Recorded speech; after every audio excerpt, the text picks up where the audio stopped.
meaning that you're not born with what you're good at.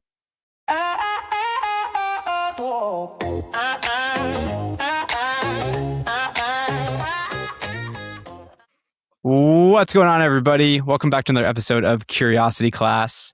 Today we have the one, the only Gilad Bogner, better known as Bogee on Spotify, YouTube, Apple Music, Amazon, iHeartRadio, etc. And Napster. If anyone remembers what Napster is, and LimeWire, yeah. There used to be some good ones. Like it used to be it used to be a social status kind of thing. I think there are still people encamped in the Spotify and Apple Music camps, and the occasional I do YouTube music, but there used to be like a religion to it. Yeah. Can you admit now publicly to ever having illegally downloaded music, or even as a kid you were like, that's not my vibe? No. Like, jokes aside, it's not that I don't pirate music. I don't need to. It's so accessible on streaming platforms.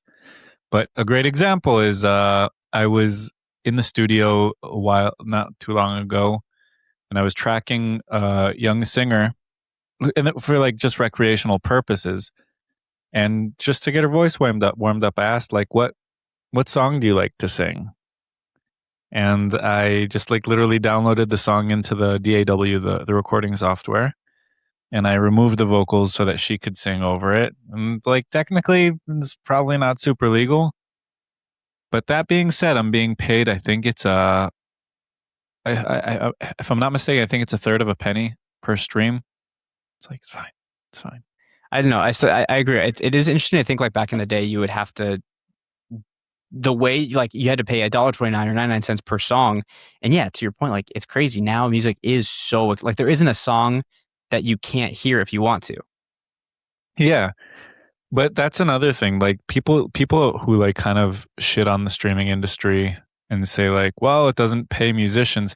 Being able to listen to music that wasn't being played live in front of you or by you is a 150-year-old privilege, right? There wasn't a record player earlier than that.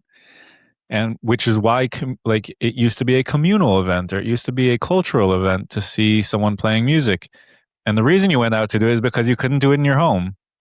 And now it's that cultural communal thing has become so private that most people listen to most of the music that they listen to in their car by themselves, or on the subway in headphones, or everyone it's like a commute thing to keep them from being present, which is the opposite of what if you're at a live show, being present is what you want to be. It's so it's completely shifted. So I've never first of all, life is what it is what it is. Streaming is going to pay me a third of a penny. It's just the world I have to navigate, and I have to figure out other ways to make money as a musician, which again just brings me back to the original way people made money as musicians, which is performing. It's as simple as that. So I kind of roll my eyes at the people who are super critical of the streaming industry that come from outside of it. I can understand someone saying I'm leaving millions of dollars on the table by not collecting more of what I produced, which that I can understand. But if that's not the case, whatever. Yeah. Yeah. What are the economics of shows? How does that work? Do musicians get paid by the venue, or is it by the how does that work? So it depends what stage you're at, and where you are, because for someone at my level here in the States, or even specifically in Austin, Texas, there are a couple options. You can get, a venue can commission you to come play a 2-3 hour set, like a bar. And then you're the background music, and they're going to pay you a flat fee, and you're going to use that flat fee to pay your musicians whatever agreed upon amount you've been paying them. You can, if you want to put on a ticketed show, which I think is the best, and ticketed doesn't always mean it costs money, but it means that the only reason people are showing up is because you told them to. Meaning, I'm putting on an album release show, or I'm putting on just a regular, hey, I'm coming to Austin and I'm putting on a show, and I'm going to reach out to everyone I know, whether on social media, SMS, or through marketing channels, and and encourage people to come to my show. And when they come to my show, they know that they're coming to see Bogee playing a show that's ticketed, and it can or cannot cost money. I'm leaning more these days into a donation based ticketed system because people who can't afford to pay for a ticket, even if it is $10, and I've been there, and there are days when I'm still there where $10 is just like it might be a bit much. It's like you're thinking to yourself, because of the money, do I want to or do I not want to? So I want to let those Mm-hmm. people be at the show. And usually when I do things that are donation based, like I made merch, handmade merch, people who wanted to buy the merch paid way above what it cost me to make the merch. Someone handed me like a $50 bill for a T-shirt, and he was like, "Is this enough?" I was like, "Yeah, it's fine." Thrifted a T-shirt and screen printed it by hand, which is very much aligned with like what I do. Like I love thrifting and I love being like artistic, and it's a logo that my sister made, and um, but that's more testament to the fact that like that person has $50 and he wants to give them to me, and now he has an excuse to. He wants to invest in the show that he just enjoyed watching, and he wants to see it do well, and now he's showing a vote of confidence and emotional and financial investment in that thing that made him feel good or feel something, because sometimes my songs don't make people feel good, maybe they make them feel heard. But so the economics. So I'll make it really simple. When the Beatles were touring, and the reason they had a privilege, I don't know if you know this, but the Beatles eventually stopped touring, was the model was you tour to promote records. Record sales being the most profitable Okay. thing because you're selling something physical, right? Which means that there's a baseline cost per album to make. And then you start thinking to yourself, all right, how much do I have to bring in because of how much it cost me to make it and still turn a profit? Which puts things in very quantifiable um, numbers and figures. In the early 2000s, Steve Jobs kind of confronts a lot of the record labels and tells them, is like, there's a new day around the corner. Like these CD things are not going to last forever. This is at the like during the time of CDs. We'd already gone through small cassette tapes, and we had already gone through like different variations of vinyl records. And Steve Jobs looks at the record companies and says, "Your day is nearing an end, and you might as well partner up with me because it's all going to be done online." The first, and still existing, by the way, to this day, iTunes. The fact that you can legally buy a song, you can still do that, by the way. You can still use iTunes and purchase music. And then you have the right to do with it things that you don't have the right to do with streaming. Then, then you have streaming, which came out a little bit later. There were different variations of it before, like the true like powerhouses really settled into place. But now you have people paying 20, I don't know what it is exactly, but $20-$30 monthly subscriptions and having access to every single song that is released digitally on planet Earth. And that's not profitable. So basically, it turned the music industry on its head. And now people release albums so that they can go on tour and profit from shows. Now, there are other ways to profit from music. There are brand deals. There are sync licenses where like someone reached out to me a few months ago and asked if she could use one of my songs for she was in something called Fringe Festival in LA. Have you ever heard of that? Yeah, yeah. I don't know why, but yeah, I have. It's like a theater festival, and I she reached out to me and said that she had kind of come across my music and that she'd like to use it for the opening and closing credits of her show. That's a sync deal where someone uses my song for commercial purposes and pays me either a flat fee. We can agree on a flat fee. We can agree on a royalty. We can agree on a split, meaning like if the movie does well, how much of the movie's royalties do I get because my songs were the opening? That's a great example. This being like an indie artist, really I don't know how early in her career she is, but she kind of made it clear that this was kind of boot like gra- grassroots ground up energy. And Sure. I was just so Sure. honored that someone wanted to like use my music. I was like, do it. I'll send you the original files. Like you don't have to download it. Like tell me if there's any help, like anything I can do to save you time. And she was like, really? You mean it? Like I don't know what she was expecting, but I was definitely not going to be the person to be like, no, you can't use my song if you're not paying. Yeah. Yeah. That's so cool, dude. It was a cool experience. How old were you when you first found out or when you first realized that you were like, this is what I want to do? Like, I want to be a musician.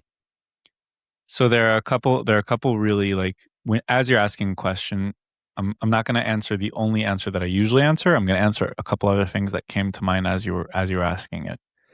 So I was very lucky. My dad was a part time musician when we were living in the States. For those who know me, they know, but for those who don't, we moved to Israel when I was 7 years old from the States. And my dad, when we were living in the States, was a part time musician. He plays trombone. Um, the closure and like the cool thing that happens at the other side of this is that as a 28-year old recording my debut album, my dad was in the studio recording trombones for my songs, which was like, and he's the one who really educated me musically. So when we were really young, my sister and I, it would be like kind of a treat that my dad would take us to see his shows. And he sometimes he would even have us like sitting on stage next to him, which looking back is very awkward. But like it's such like as a kid, you're like sitting there with all that excitement. And my dad, who is was really well spoken guy and like obviously like very I wouldn't say he's super outgoing, but he's like an easy guy to talk to. Um, just like his Riz game would like quadruple on stage. Just like he would become this exciting creature that, and like we're talking about a guy who was like at the time overweight, bald, religious Orthodox Jew, and it's like he made everyone kind of like melt, and like it's like it's a contradiction, and it was just because he was so in the moment and enjoyed himself so much. That's something that I later understood, but at the time it was just like this guy who's usually pretty serious and does have a sense of humor, but like he's dad. He's the guy who tells me what I can Mm-hmm. and cannot do and punishes me when I mess up.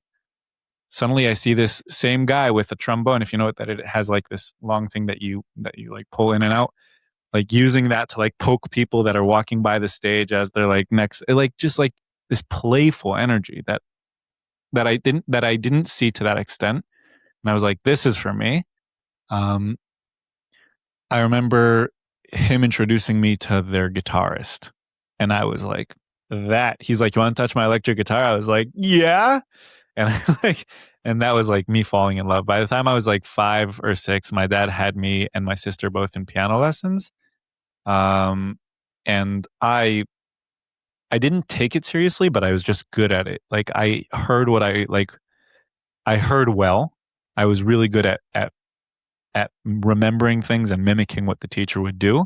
I was miserable at sight reading. I never was good at like reading notes or anything like that. Another thing that comes to mind, and this I don't know, I've asked my mom about this, and she's kind of played it off a couple times. Is I remember when we were moving to Israel, she, my parents were naturally worried about me, kid in a new, like a sensitive kid, new environment, and Israel, like Israeli culture, especially Israeli religious culture, is very like rough around the edges. And American culture is like I feel like especially in structured environments like school or after school activities, here in the States it's very much an effort of the people on behalf of the structure, to make it less rough around the edge and make it easier for the kids who are less popular. You know, like in Israel, it's like what you guys do in recess is up to you. I'm going to be here teaching the class when you get back. Not really as a saying, but just like as a fact of life. Um, and I wasn't doing well. I was never a good student, neither in school nor in music. And I think my mom was like trying to have me checked out for like learning disabilities would be my best guess. Um, if not, you know, like she may have thought that there was something going on with me. And I remember her talking to the doctor and saying like, it's crazy when he's singing songs, he's singing the entire song, not just the parts that are singing. He like if there's a break in the singing, he'll be the guitar, he'll be the drums, and he'll do them all somehow at the same time. And I remember like I was like, wait, that's not how most people do this. Like when you're singing, like I sing the song, and if there's a part where there's no vocals and there's no singing, then I'll like sing the bass line, or I'll sing the like, and I'll make something exist there so that it's a continuous thing. And when she said that, that was kind of like, okay, that's cool to know that I like that most people don't do that.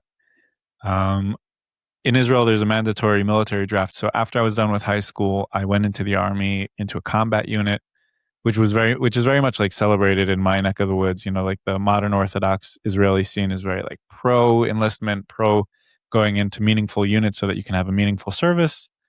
But that meant that music was very much on the back burner. And when I got out 4 years later, I was definitely rusty.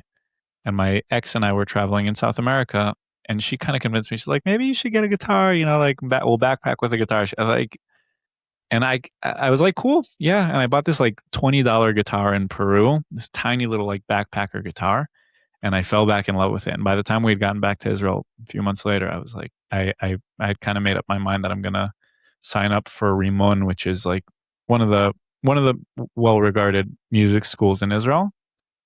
I think I had yet to dare to like dream big. At the time, I was enrolling as just a guitarist, and when I say just like any other business, you have the entrepreneurs, you have the people, the visionaries, and you have like the hired guns. You know, like you have the sound engineers, you have the onstage musicians, you have the producers, and you have the artists. Where like the way I look at it is that, like they have to be the entrepreneurs, they have to be the visionaries, the ones that are creating something that no one else is creating. A producer might have to fit into that box as well, but you know, like a guitarist or a drummer is like they're 9 times out of 10 they're going to be someone else's employee. And then you have like these obvious like godly talents who can draw a crowd just by playing the drums, and they do exist. Like they're in the musicians realm. There are names like Victor Wooten, who's known for being a bass player. There's Nate Smith, who plays with Wolfpack and you play Alabama Shakes. He's known for being a drummer. And when he's brought on to someone else's gig as a drummer, people are coming, maybe not as much for him as for the performer, but people are coming to see him just as much. So I feel like that's how it kind of splits up. I stayed in music school for like a year. I was like, this is not for me. Also because I started to realize how much I had missed songwriting and singing. And I was there as a guitarist, which I definitely got better as. But I was also realizing like, okay, I could spend this time writing as opposed to playing scales, or at least some of it writing as opposed to getting ready for my, you know, end of semester jazz exam. You know, like I started to understand better through other people's eyes and through my own who I am as a musician and what I truly enjoy. Yeah. And how old were you at this time? This because you said it was after the army, but you had also traveled already, so you were like 23. Yeah, I got out of the army when I was 22. 22? No, I got out of the army when I was almost 20, 24. I went into music school when I was like 24 and a half, probably. Okay. Yeah, about that. I finished music school 1 year later. I had had enough. I don't even think I finished the second half of the first year. Saved up my pennies, moved to New York, hated New York, went to Mexico to wash New York off. And then someone was like, you should go to Austin. You're a musician. So I did. I hated New York so much. Everything was wrong with my But you life. were born there, right? I was born in, well, yeah, that's where the biggest factory for Jew making is. Yeah. That's where the product line is. Like actually, like there are more Jews in Brooklyn than there are in Jerusalem, which is a phenomenal statistic. Right. If you ever, Right. But I was born there. We lived in Connecticut, but everything was wrong with my life when I was in New York. Like I'd kind of figured out what I want to do, but it's the same as saying like I realized that I want to have a tech startup. It's like that's so vague. I still didn't understand who I was as a writer. I had yet to get through enough songs written to have an idea of, like what color artist are you? Are you orange? Are you pink? Like what do you feel? What do you make people feel? Why would people relate to you? And I was just like, I want people to relate to me. But like I didn't yet maybe understand why. And I imagine it will always be an evolving why. But at that point I didn't even have like a little bit of a why. When did you?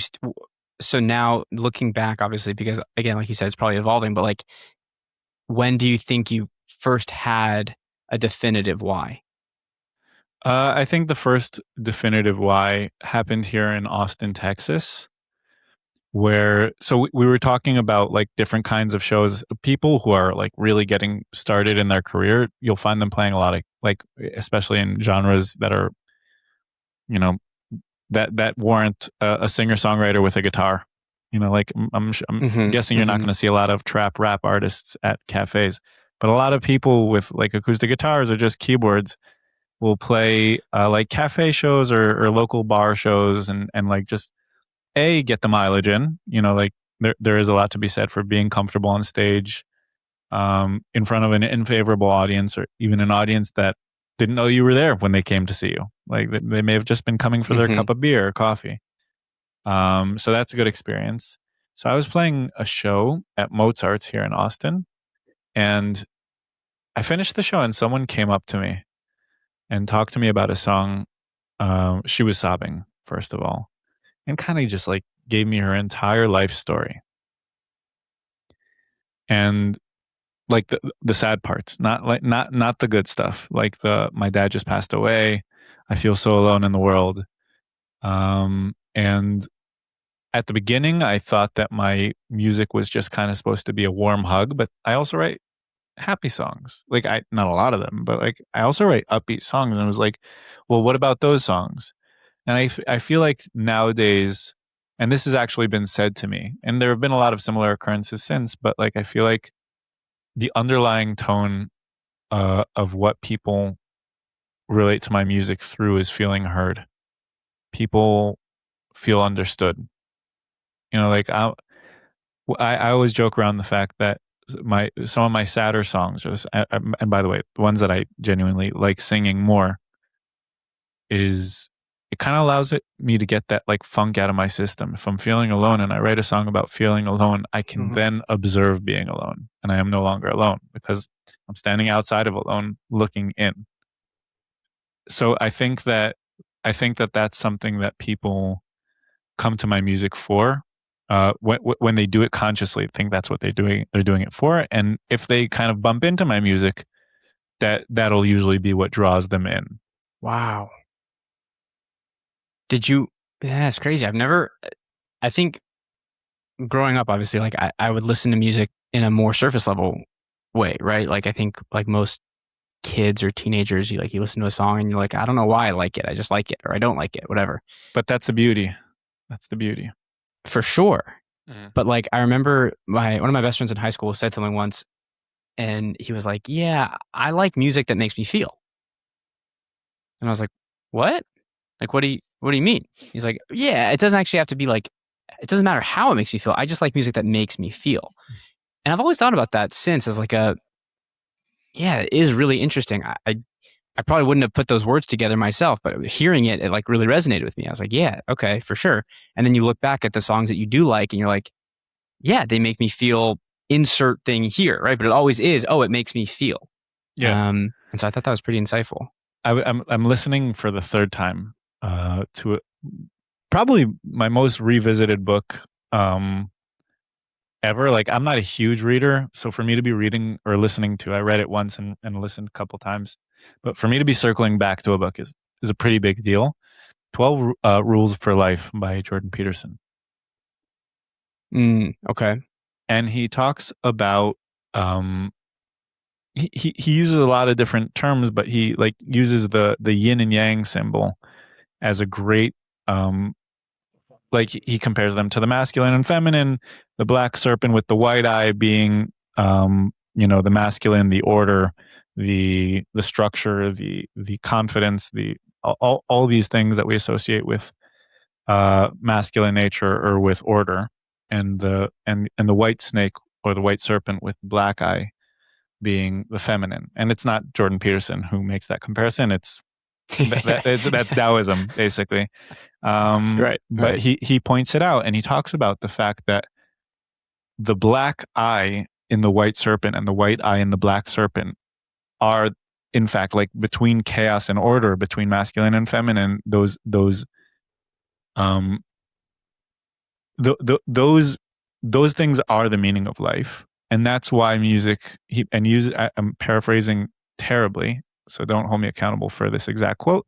But he talks about the fact that music is the exact balance between a lot of chaotic things, both predictable and unpredictable, harmoniously creating something that makes the meaning of life echo from within you. And sometimes the meaning of life is, and this is close the paraphrase. Sometimes the meaning of life is sorrow. Sometimes the meaning of life is absolute joy and bliss. And all of those things can be brought out by music. I've always listened to Hmm. music in a different way, the same way a mechanic hears a car engine a different way. Because I grew up around musicians as a musician, I've always like been listening to like if a mechanic listens to a car, he'll tell you if how soon it needs oil, if it needs to be checked. When I'm listening to an album, I was just talking to a friend about this. I'm At the beginning, it was me just like separating layers. It was like, now I hear the bass, now I hear the drums, now I hear like me kind of like being able to sing arrangement parts. At this point, after like recording, spending quite a bit of time in the studio, it's already to the point where like I am picturing how straight or how slouched the drummer is when he's playing. And I'm picturing how like choked up the bass player is on his chest with the bass, like how tight he has the strap. Like that's where what I feel like I'm listening to these days. And I sometimes get it wrong, but like, Is that fun? Like, what when you think about that, like, or is that just like the nitty gritty? Like, you're just so in it, I'm so in it, so in it. Yeah, it's dude. it's That's not. crazy. I don't know any other way. Like it's been forever since I don't remember myself listening to music and just being like, this song is fun, or this song is like. I remember listening. My aunt used to take my sister and I in the car and listen to Octopus's Garden by the Beatles. Hmm. I would ask anyone to sing Octopus's Garden. They'd start with, like the lyric, the first lyric that comes into the song, probably like 20 seconds in, which is "I'd like to be under the sea." When I would sing that song, I would start from the guitar lick, and when the drums come in, I would bang next to like the like I would sing all 20 seconds leading up to like when the so it was something that I was clearly being primed to in the most positive sense by my surrounding. Do you think you would have come to it if you hadn't grown up with that priming? We will never know. I think people I'd rather think not, and I'll tell you why. I think it's a more hopeful thought that I wouldn't have kind of found it by myself, because a lot of people are like, "Oh, you're so lucky. You have this genetic thing where you're musical. You're genetically Mm. made for this." And in general, I'm not a huge fan of the idea of, like us being just a bag of genes. But also like I think that it's so much more beautiful that I fell in love with music and was able to relate to it through the excitement that I watched my dad have. And like some of my best times growing up, and even when I go back to Israel, when my dad and I are in the car, it turns into this exciting of like, oh, you've got to listen to this, and we'll put on music and we'll be like listening, and he's like, ooh, I like the harmonies, so they're up there, and like, can you hear the drummer?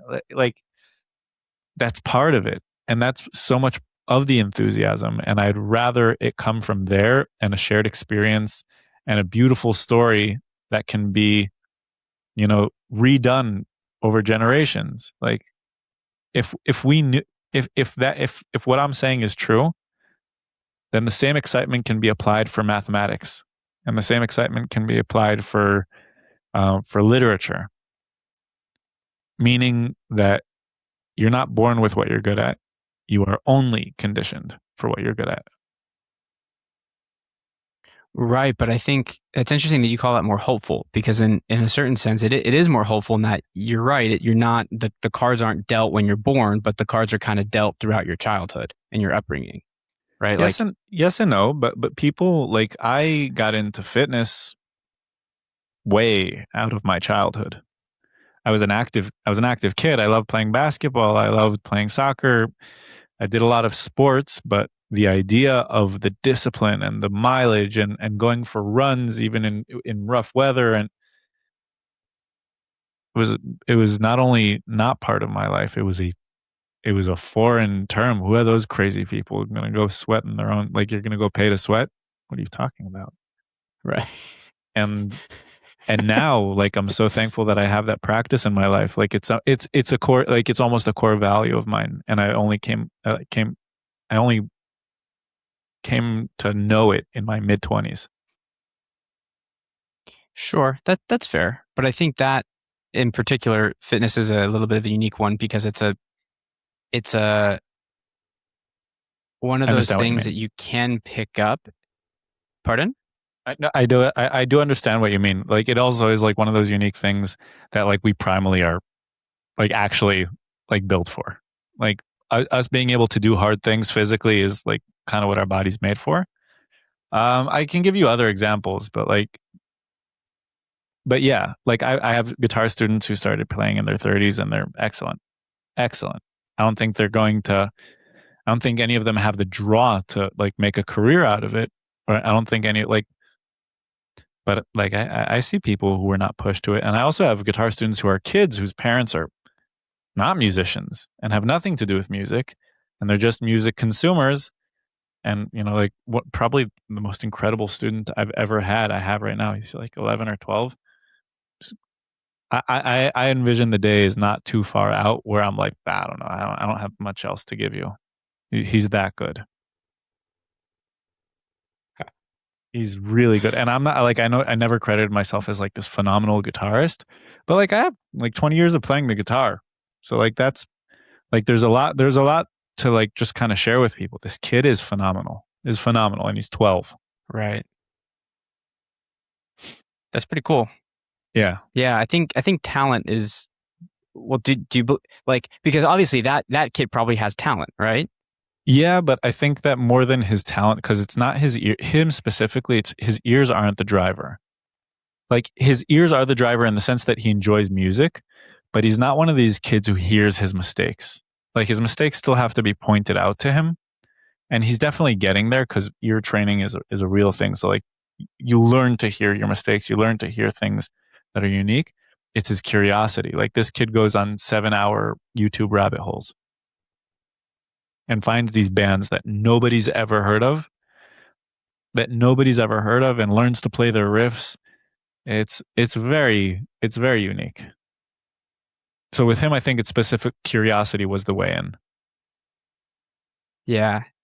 That to me is what I think the best part. I don't know. Like I think I'm very much an optimist by nature, but or maybe by primal childhood surroundings. Maybe both. But I think like one of the maybe both. Yeah.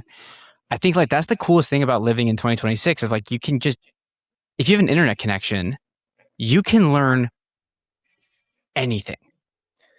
Anything. You can follow people who are the most interested in beekeeping and you can learn everything about beekeeping and you can become an expert in beekeeping over the course of 30 hours.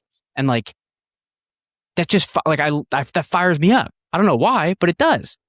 It is there's a price to it. Um like I do agree. I'm not like a pessimist in any way, and I 100% agree that it's so cool that like if I'm like even now as a guitarist, Like I try to learn new things, increasingly complex, so that I can, keep getting better.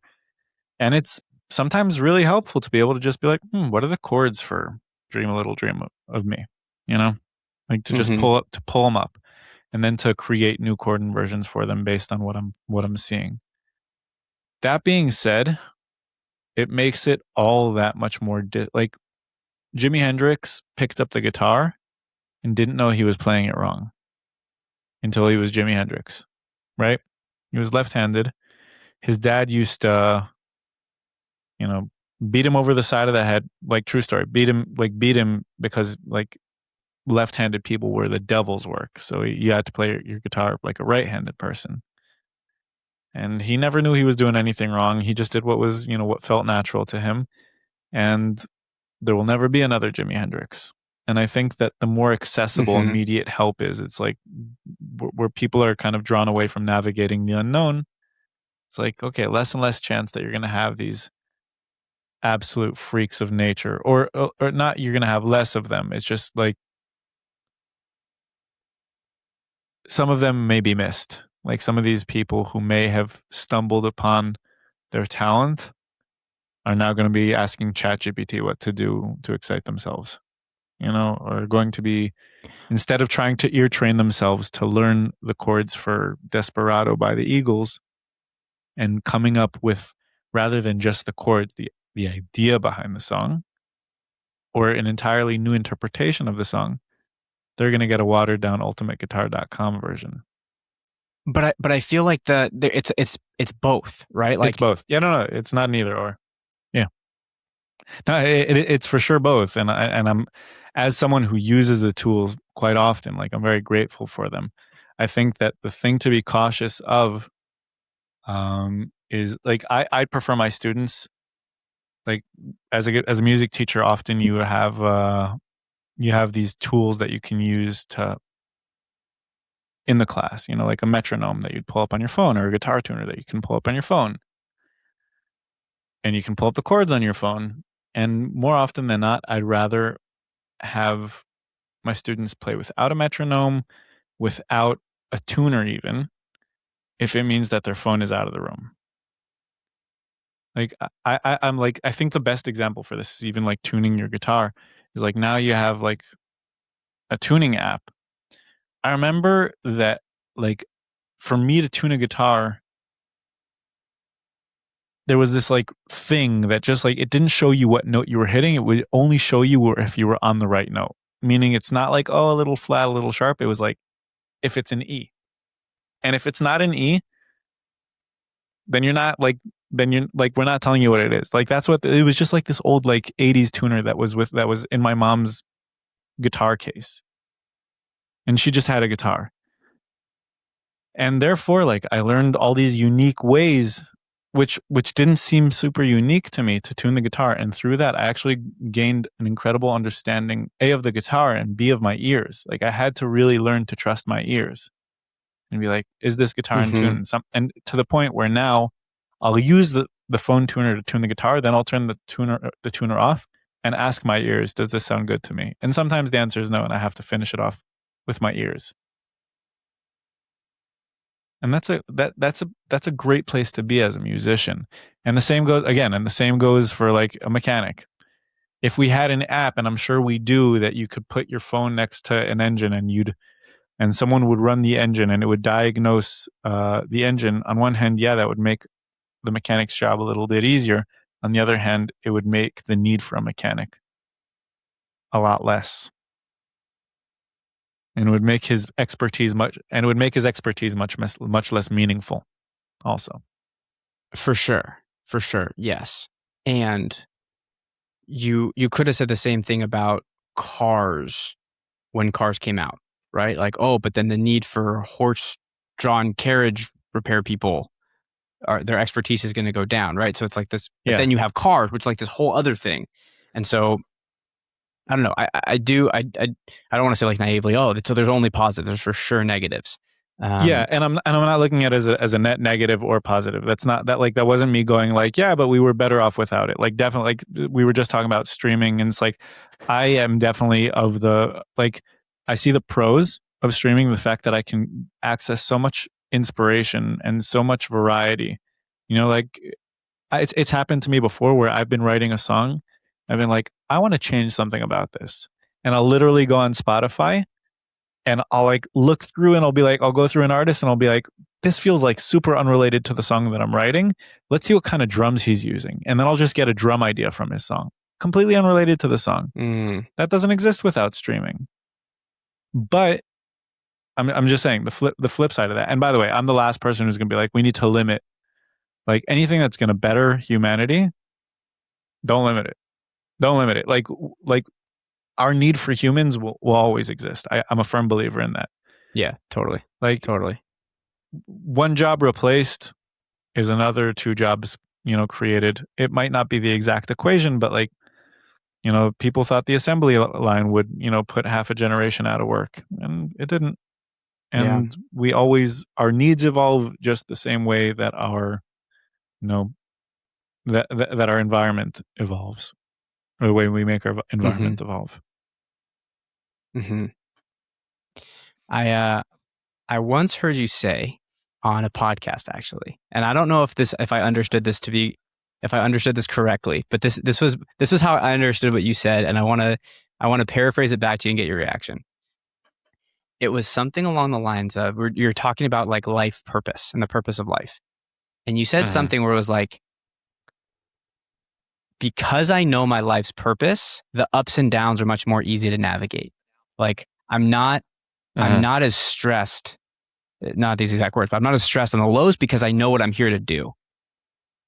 And I Mhm. heard that, I was like, that's fucking awesome. Like, holy smoke. So A, did I understand that correctly? And B, um, yeah, react to that. Like, how did you know that? How do you feel confident Yeah. saying that? Did I say that to Mendy? Yeah. Okay. So yes, I'm very lucky that I knew my life's purpose fairly early on. I wasn't always brave enough to look it in the eye and be like, I accept this responsibility. Um, and it's not always the case because in order for that to be true, I have to be locked in, even if it's a bad time, meaning like things aren't getting done or I'm not, the best version of myself or life's not being super easy on me.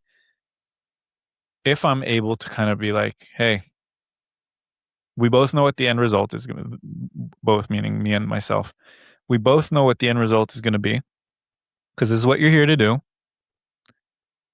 This is just another page in the autobiography. It makes things a lot easier.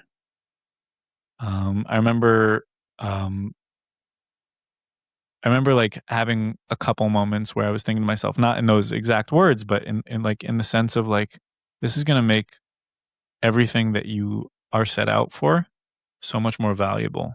The shit you're going through right now, and that Mm, is something like, even if you don't, kind of have it figured out as to like, and I don't, I would be like, it'd be very ignorant of me to say or assumptive to say that I know exactly what I'm put out here to do. That being said, I know when I feel aligned, and I have for a very, very long time. And I know when I feel like I'm being as authentic as I can. And 90% of those times happen on stage. And most of the other times happen when I'm in the writing or creative process, whether that's alone at home or in the studio. But allowing people to feel understood and heard through my personal experiences interpreted through song has made me feel the best I've ever felt. And we're not talking like a substance high. We're talking about a lasting, powerful experience. I used to be much more like serious about this. Now it's like I rarely drink. I used to not, like, not a sip. And one of the reasons that I like initially started that was because I had just like started performing a little bit more consistently. And I remember like feeling like if I were ever absent for one of these moments, like where I just like where there's no, like where the entire room is present and it's as if like just like everyone existed in one existence for 1 second, in a 2 hour show that could happen for 15 seconds.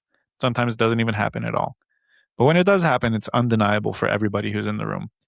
And I thought to myself, like, if I ever miss out on one of these opportunities because I was, you know, doing something to disengage from myself, that would be unforgivable. So I do believe that I have an idea, or a very good idea, especially in comparison to most people in this day and age, a very good idea as to what I'm here for. And therefore, when I'm going through it, usually the question of, you're going through it, but are you still moving forward? Are you still acting aligned with your goals, whether those are career goals, personal goals, relationship goals? Are you still acting within those things?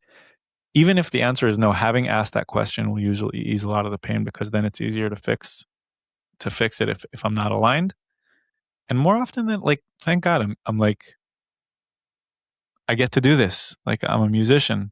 Like, and and so it's like, yeah, not every day you're writing the hit song. Not every day you're hitting a streaming high. Not every day you're playing in front of the most people you've ever played for in your life. Are you moving towards those goals? Are you bettering yourself? More often than not, the answer is yes. And when the answer is no, right, so get on it. Mm-hmm. Make some sort of change. Yeah. So I think the luckiness in this sense is that I know what to be aligned to. Like, it's not that I'm asking myself, is this good or bad? I'm asking myself, is this good or bad in relationship to what you believe is the most truth for you, or the most correct for you. Mm-hmm. And I'm sure probably in those moments is maybe when creativity comes and you're in like an amazing space to write songs. Yeah. Yeah. Um I think that the thing I struggle with the most these days is being hard on myself when I'm not available to pick up a song idea. Um, Mm. like Okay, if I'm wait, say more. What do you mean? so I there are like two approaches that coexist in most songwriters. One is, like, be writing consistently, so that if inspiration hits, you're available for it. And the other is like, when inspiration hits, you act on it. Life stops. Um, Full transparency. There are people that have gotten last minute cancellations from me because got bit by the song bug. I'm sorry, I'm not going to make it today. Hmm. Um, but sometimes that's just not an option. Like, you waiting 3 months to get your passport renewed, and finally your appointment came up, and therefore you have to go. Right. And obviously, much worse excuses than that to not write a song. That's when I get hard with myself, because that's like a full no. That's a full. You're not aligned. You're not doing what you're supposed to be doing. You have a responsibility out here. Right. Like, and this is not me tooting my own horn. I've had the privilege of having people reach out both online and offline, meaning like at shows, saying like, just so you know that I live this song. This song has, gotten me through divorce. This song has gotten me, like I told you earlier, my father's death. If I'm not, if my mind's not in creating the thing that can provide a similar service to the person who I haven't created a song for, I'm slacking off. I'm not doing what I'm supposed to be doing. Hmm. So like, if an idea presents itself to me, I get that like touch of inspiration, and I have to or just flat out do make the decision to not address it. A, I have like a belief that I might need to work on that. I'm for sure pushing off the next time that inspiration will come my way, because it sees that it doesn't have a safe place to come to. And B, I owe that Right. person who doesn't get the song, I owe him an apology, like a sincere apology. Yeah. Dude, you're such a cool combination of taking things insanely seriously, and maybe that's not uh like maybe the fact that that's juxtaposed or maybe seemingly juxtaposed with like creativity and being like playful almost is unique. So maybe it's obvious that that's unique, but like every time I hang out with you, I'm like you're the most serious person I know in some regards, and also the most um like I don't really know what to call it, creative maybe, but that feels too shallow of a word. Like Like you silly. take creativity extremely seriously. Yeah, I try to. I think that it's like first of all, I think that everyone is creative. I think that everyone is musical, by the way, to a certain extent. I think that Mm-hmm. I've heard too many people say they were tone deaf or like or like that just aren't. You can hear by the internet by the way they speak that they're not. I have met people who are, but they are like few. There are so few of them who really can't tell the difference between someone yelling and someone speaking. Everything sounds monotonic to them. Mm-hmm. There are people like that, but that's like they're the exception, not the people who are musically inclined. Um, Right, I right. take creativity seriously um, for a couple reasons. I think that there is also an element of me like being a little hard on myself, and definitely want to be better about that. But thank God, like I was given something that fills me up to the brim, and I've known what that thing is since day one. I was bringing my electric guitar and amplifier, walking like 20 minutes to school, so that in recess I could plug it in and play for an extra, whatever, how long recess was that day. Yeah. Like that's how much I love this stuff. And there are people who are able to generate generations of wealth by doing that. There are. And they're not only the A-listers that we're all familiar with. It's an industry just like any other industry. There's money to be made there. And if I want to Mm-hmm. if I want to create wealth for myself and my future kids and my future wife and my parents and family who I want to kind of look after. And I also got something that can clearly influence people for the better, meaning I have to get it out to as many people as possible, meaning I have to be creating both in volume and quality. So if I kind of snooze on that and be like, oh well, it'll happen when it happens, and it's being a little irresponsible. You see it as like you're a steward almost. It's my it's I think it's kind of my obligation. Like if you were told Mm-hmm. that you had just like by the way, just like it was Oppenheimer's job to build the first atomic bomb. All right, he whether it was a bomb or a reactor or whatever, he took the world to a new day and age. He moved humanity forward. Some Mm-hmm. people would argue for better, some people would argue for worse. Same could be said for John Lennon. Mm-hmm. His songs changed people's lives for the better. His subliminal messages may have changed a lot of people's lives for the worse. If you know Wait, what what you're what were his subliminal messages well, that people didn't like? he was like first of all, the fact that he was like kind of preaching hippie equality, socialism and things like that and he was probably one of the richest people on planet Earth in his day and age. Like he was like a commune member leading a super capitalist life. He was very violent with Mm. his partners up until Yoko Ono. He was a terrible father to his first son, arguably, allegedly. Um, there was a lot wrong with him, and just like there's a lot wrong with everyone. But like if you know what you're good at, I'm a firm believer that if you're good at something, it's because whoever is making all the plans has plans for you to do that thing to better the world you were given, so that when you leave it, it's a better place. All right, and we're not perfect, and we leave a bit of a mess sometimes and dirty dishes in the sink, but all in all, like that's it's also a very Jewish belief. The reason we're here is to make the world a better place. And if you're given a gift, if that's mathematics or if that's music or if that's running so fast that it inspires people, like look at the Olympics. I think the Olympics is Mm-hmm. incredible soccer. People wrote columns on Messi sitting on the grass after losing yesterday. Columns about what a Yeah. competitor, and you've given us the best lesson of all, showing how to lose gracefully after like all these incredible things. It's like he's kicking a ball, and it's easy to kind of roll your eyes and be like, he's kicking a ball.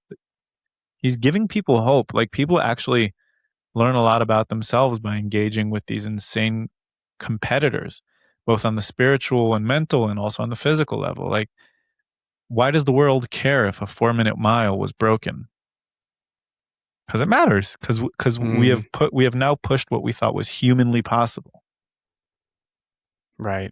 So if you're given a gift and you don't act upon it, like think of the world without Usain Bolt or Michael Phelps or John Lennon or Oppenheimer or Einstein. Like these are like Mm-hmm. the world's a better place because of them. Right. Dude, I love that. I love that framing. I don't think I haven't, I don't know if I've heard that before or if I haven't just internalized it before, but I really love that framing. I really love that framing. It's a relatively new one for me. Yeah, it's a relatively new one for me. Yeah. I guess you might not have a reaction to this, and that's totally fine. But like, I don't know. I think in today's day and age, it's really hard to find. I think a lot of people don't know their purpose, right? If you ask them that question, they'd be like, "Shit, man, I don't know." Mm-hmm. What would you tell them? What would you tell your niece or nephew who says, "I don't know. I don't know what I'm here to do." So first of all, I would say that if smartphones existed when I first started learning music, there's a good chance that I wouldn't know. I think that we live in a world that's so good at distracting people, that the things that had to take place in order for me to realize how much I love consuming and creating music might not have happened at all. You know, like think if my dad had taken me to a show, and just like so many kids you see these days, I'd be sitting next to him on the chair with my phone in front of me like this and thinking to myself, "Are we done yet?" There's a good Yeah. chance that I would have never experienced that. And if we were in the car and my dad was going, "Hey, can you hear the drums?" and I have to take out an AirPod and be like, "What? What'd you say?" There's a good chance that I wouldn't love music the way I do right now. So A, that. Um B is, I think that the question itself, what is my purpose, is um it's like asking a friend for advice, not because you want advice, but because um you want to relieve yourself of the responsibility of coming up with the answer. Like and I'm sure you agree with me on this because you like I know how you think, but like or I've known you for a while, so I feel like I feel confident in what I say. But like you might know this may have happened to you, but like sometimes you'll ask for help, and you know that there can be like maybe three answers, and you probably know all of them. You just want to know which one whoever you're asking advice from is going to point at you. Um, as opposed to like taking the risk of giving yourself advice and fucking it up. Yeah. So you're going to try and like make Yeah. sure, even though your friend's advice might go as sideways as anything you might have done, but in a way, then your friend gave you bad advice, and then it's like, really, then Yeah. I'm not No, totally. Totally. then I'm not stupid. I didn't mess it up, which by the way is just like just the way I said that just goes to show how hard I can be on myself and why I would seek help externally as opposed to looking inward. But like, so like maybe getting up from that kind of a fall doesn't hurt as much because I'm not like, it's not real. Like I fell, but like It wasn't my fault. it wasn't my fault. I got bad advice. Yeah. And you might Yeah, take that's action a little interesting. slower next time because it still was a failure, even though it wasn't your own. But you didn't trust yourself the first time. You trusted yourself to trust someone else, and that didn't work out. Right. Right, right, So right. so circling back to someone who wants to know what their purpose is, follow your heart, man. I can't say this with enough heart, and that's not a listen to the wind. It's like the thing that this really stops us from doing is asking ourselves, what do I want? You don't if you were constantly asking yourself what I want, then your Instagram feed would be so different than what it is, because what it is right now is you're being fed things as opposed to searching what you want to see. Like you have an algorithm. Hmm. It provides things for you, and it has a goal. Its goal is to keep you there. You know, have more of your attention. So if it gives you only what you actually want, and not what's comfortable to see, like seeing another comedian's clip, or to see, in the good case scenario, comedian's clip and some guitarists. Like God knows what what Instagram and TikTok, bring up to your feed. But so I would say turn this thing off and say to yourself, if my phone were to burn down, what would I want to do today? And if the answer to Hmm. that is go to Barton Springs and hop in the spring and go for a swim, you go to Barton Springs, you hop in for a swim, and utilize your free time to ask yourself that kind of stuff. And usually it'll lead you somewhere where you're like, damn, I didn't see myself having such a good time. I imagine what will happen at Barton Hmm. Springs, either the first, second, or third time, is you'll bump into someone who happens to be doing some sort of activity that you wouldn't have considered doing, but it sounds cool after the way he described it. And that's how things happen. You telling your, and this is a controversial thing, but both men and women, if you ask a guy or a girl what they're looking for in a partner, a single person, and then you ask them, okay, and now show me your 10 previous partners, there's usually not a lot to do with what they say they want and what it turns out they actually want, meaning their Hmm. track record. And that's because we've kind of been trained to say what we want to want. You see it in musicians who want to listen to specific kinds of music because it would enrich them musically, but really they're suckers for Taylor Swift, which is great. It's good music. But they're we often, when we're asked what we want, we tell people what we want to want, what we think would be good for us to want, right? Right, right, right. So I've had we have a mutual acquaintance, a dear friend, I think she's a dear friend of yours as well, who will clearly tell you that she wants a sensitive, soft-spoken, liberal. There are a bunch of things that she wants, and most of them will be, these sensitive, good listener. And de facto, she's dated frat bros, just frat bros, and that's okay. And she there's a good chance she doesn't even notice the dissonance between the two. But Right, what she says she wants is actually what she wishes she wants. right, right, right, right. That's so And interesting. I'm trying to think and go through an audit of my life and what I say I want versus what I if that's also true. It's kind of trippy. so what I was saying is that the reason I brought up our dear friend and what she wants to want as opposed to what she actually wants is, I think the question, what is my purpose, is the similar question, what are you looking for in a guy? Whereas in what you're actually Mm, drawn to in a person is discovered through trial and error.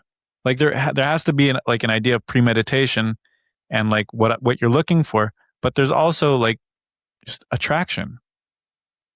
And those mhm, things that are not value based, that are chemistry based, that are interpersonally based. Those things are learned through experience. And the same thing has to be said for purposes, or what we want to be doing with our life. What do you do for a living? What do you want to do for a living?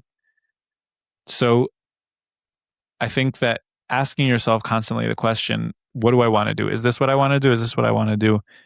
It's taking you out of the moment. Whereas in just doing stuff, like asking yourself, what do I want to do? Oh, that, great. I'm getting in the car, going to Barton Springs, sending 3 messages out. Hey, you want to join me at Barton Springs? That's what I want to do. That's focusing on being present. And then when you're present and you get Mm-hmm. really good at being present, then you can go, this is for me. This isn't for me. Yeah. Yeah. And just kind of noticing where you feel, going back to your original conversation of like aligned, like where you feel alignment. Mm-hmm. Yeah. Yeah. Yeah. That's really interesting, man. I don't know. I think I've told you we did our silent meditation retreat. There were no input for 7 days. Vipassana? It wasn't. It was actually a Jewish one. It Mm. was like a Jubu vibe. Um, Jubu. it was awesome. Yeah. And I had never done anything like that before, but like no phone, no input, no sound, no talking. And then coming back into the world was such a weird mind F, because like just like listening to a song, talk about music, dude, like you have that input and it's like this sensory overload. You're like, whoa. Yep. Like I listened to Red Hot Chili Peppers, was one of my favorite bands, and it was like I had to turn it off. I was like, this is too much right now. Like this is That's insane. also Like that's overload on normal standards. Coming off of a 7 day silence yeah. retreat, that's that'll put you Yeah, and I over. was like, I can't. And like I was driving at the same time, so you had like traffic coming and lights and billboards, and I was like, Wow. whoa. When Um, when did you do that? that was January of 2025, so last January. But same thing, like no phones, and like you have, it's not boredom because that's not the right word for it, but like your body finds interest in the smallest of things, and you start noticing stuff, and you're like, the way that like that breeze moves that leaf is like unbelievable. Like you find like such immense joy in that tiny thing.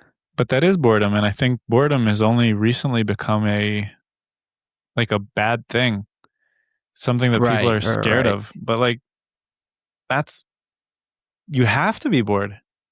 You have to be right, bored. It's so important. It's a right. lost art to be bored. Literally. Yeah.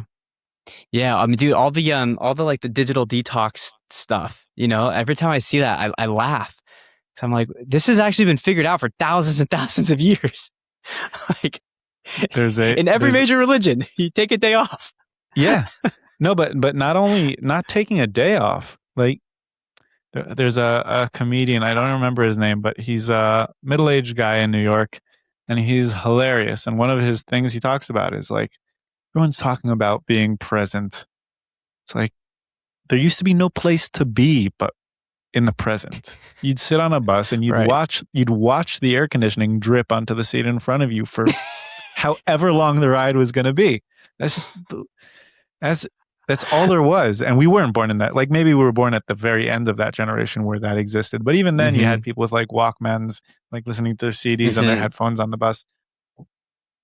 You had a paper if you wanted to read it, and there was probably there was a time where there wasn't even that. But for hundreds of years, like you had a paper, and you'd read the paper a little bit. You get up, you'd walk around, you'd have a cup of tea, Mm-hmm. you sit down. There are people till today in this very country who sit on their porch from the second they finish work until the sun goes down and just look into the sunset. Like there are people that do that. And Mm-hmm. and we've been conditioned to need so many distractions. Yeah. It's the negative side of the positive side, being able to learn anything. Yeah. Yeah. And the thing is I think society will the pendulum might swing back in a way. Like I think like here's a good example, and this may be more personal than it is a fact, but like I've worked with kids who are better at limiting their electronics time than my parents. Mm-hmm. Really. Yeah. I think they kind of it's this like awareness that like posture coaches will tell you that the first thing that you need to focus on when you're trying to better your posture is that slouching isn't comfortable. You have to internalize that. You have to understand it. You have to be that. You have to be uncomfortable slouching. Even though slouching is the product of trying to make yourself work less and be therefore more comfortable. You don't have to work your back Hmm. muscles to slouch. That's everything sits when you stack your stomach muscles on top of each other.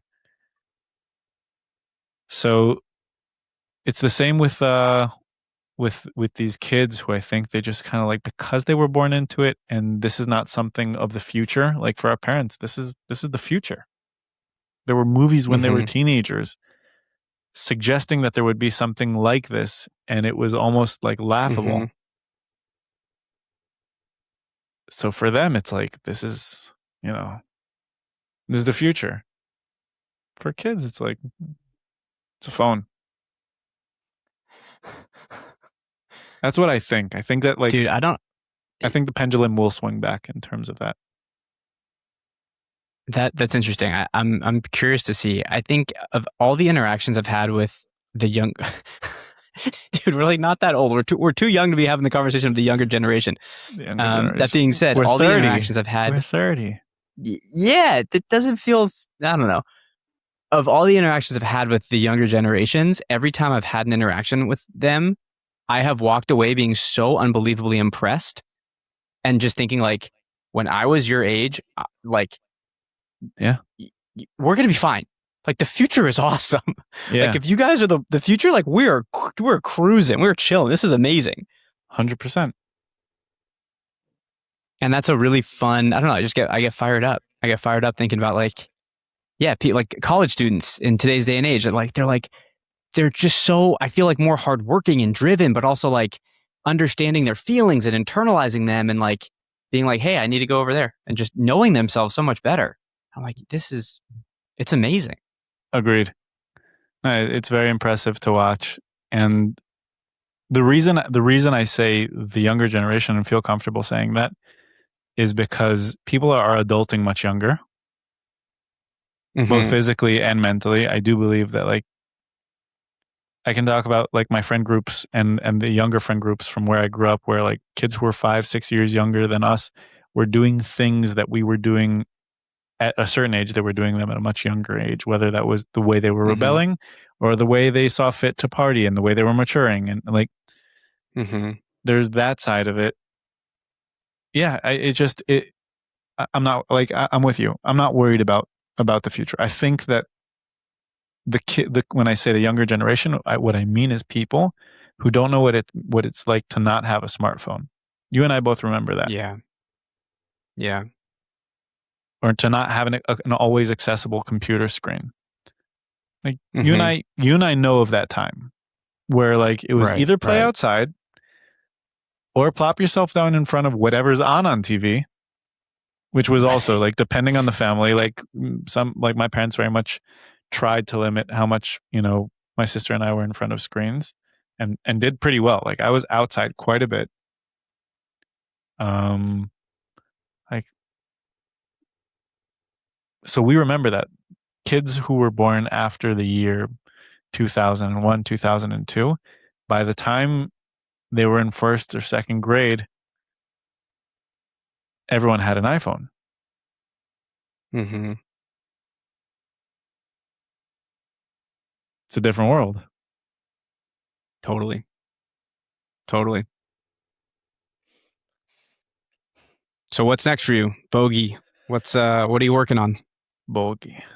So I'm in the final stages of releasing a two-part album. It's split up into two EPs, which are just short albums, titled New Shit Volume 1 and 2.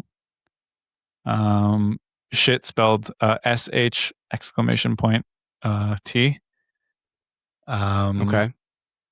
First one was released in June of last year. Second is almost done being released. I've been releasing them one single at a time. Second one will be fully released this coming September. I'm constantly engaging in writing my next album. I think it's going to be called Late Bloomer. Something I like very much about that name. Uh, and in August, this coming August, I'm going to go to Nashville to do a few writing sessions with some very, very talented and very highly regarded songwriters, which I'm very excited about. And in September, I'm going to be opening a couple of shows for an incredible artist named MT Jones. He's coming in from the UK. I think he's doing like 30 or 40 shows here in the US. So I'm going to be opening a couple of his shows for him, which is super exciting. Super, super exciting. And yeah, I think it's probably going to be right after that that I decide to hop back into the studio to stop writing for a second and start recording this next album. Okay. Okay. Well, how can, if people want to find out more about you, where can they do that? So it would be Bogee Music on Instagram, Bogee music, no spaces, no dots or anything. On Instagram, Bogee Bogee on Spotify. Bogeemusic.com is my personal website. And if anyone wanted to get in touch with me directly, I think Instagram would be the best bet. If someone wants to support me in a cost-free way, on my website, bogeemusic.com, if you scroll to the bottom, you can sign up for my mailing list. And all that I have a mailing list for is to know what city people who are tuning into my music live in. And therefore, if you sign up for my email list and I see that I have, 30 people in Seattle, I'll immediately email those people in Seattle and be like, hey, I want to come do a show for you guys. You interested? And then I'll go to Seattle for a show. There will be no marketing, no like, and this is what Bogee's been up to for the past, week. Like, there's none of that. If there's a show, people who are in my mailing list will know about a show near them. C'est tout, Is as there a they say in mailing list for French. people who do want to know what's up with what you're doing on a weekly basis? Honestly, I should probably be better about that, but at the moment there isn't. But Instagram is like a what's going on list, I guess. Yeah. Dude, you're a beast. Thank you so much for doing this. I appreciate you, man. Thank you so much for having me. I don't get to see enough of you, so at least in this context. 100%. I know we need to do one in person. We will do one in person. We will. All right. Thank you so much, Gilad. I appreciate you. Love you, my man. Bye-bye.